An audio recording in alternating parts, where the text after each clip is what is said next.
Today I'm going to answer some questions that have come into our office and that people want to know. The first one is how to raise funds for your business or for your, in this case, nonprofit.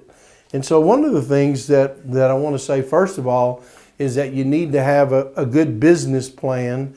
And the ones that we use, to give you a reference, we use two tools. One is a website called LivePlan, liveplan.com.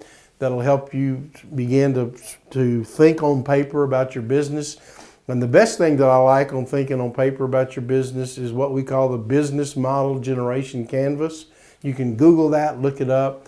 There's a lot of websites out there. So you need to be thinking about your business and putting that on paper. Now, with that said and done, then the way funds come into your business, the way historically the way it works, is that it begins, first of all, number one, with your own money. So in other words, do you have money? And you say, I don't have any money.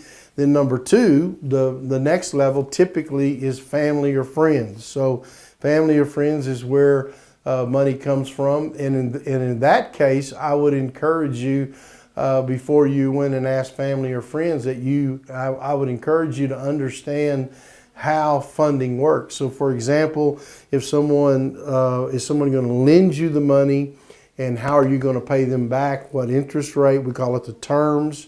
What interest rate? How long? Or if you're going to just take an equity investment, then how much of the company are you going to give them for that initial company investment? So number one is yourself. Number two is family or friends. Then number three is what we call, kind of in the business, angel investors. And angels are high net worth individuals that have cash, have money that they would invest in your business. And typically every major city has different groups of angels that are out there that meet together, typically on a regular basis, and hear business pitches. And they already have a pretty good idea of how much of their business you want to take, they want to take. So for example, a standard is somewhere in that 10 to 20% range someone would take in your business, depending on what your business is. But just to try to give you some parameters. And then, so if you need an initial 50,000 or initial 100,000, it's probably going to be somewhere in that 10 to 20%. And for those of you that are really sophisticated watching, you may say that's too high. For those of you that are on the money side, you're going to say it's way too low, the 10 to 20%. So, but that's a guideline. Then the third area is what we call venture capital. So number one is you, number two is family, friends, number three is angels, and then number four is what we call venture capital. Now, if your business grows up to the level of venture capital, then what happens there is that it really does get sophisticated. And venture, what we call venture guys, or the venture business, they're really aggressive at how much they take. So they will take a higher percentage of your business. They'll want at least two places, typically on your board, on your company board, to make decisions. And so it begins to get pretty aggressive at that level. But many companies have go with venture capital as they grow.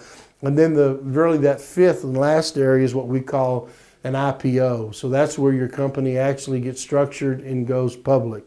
So those are the five kind of primary categories. Now, for you to raise that first from either your own money or primarily family or friends, I just want to encourage you to really know what you're talking about on your business and what you really need money for. Sometimes you don't need as much as you really think you do.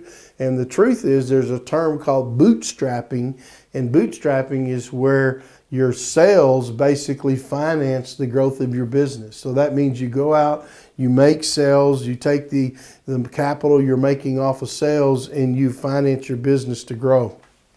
That's called bootstrapping. So, hey, I hope this helped you. I appreciate you tuning into the vlog, and we'll see you right back here on another video. Bye-bye.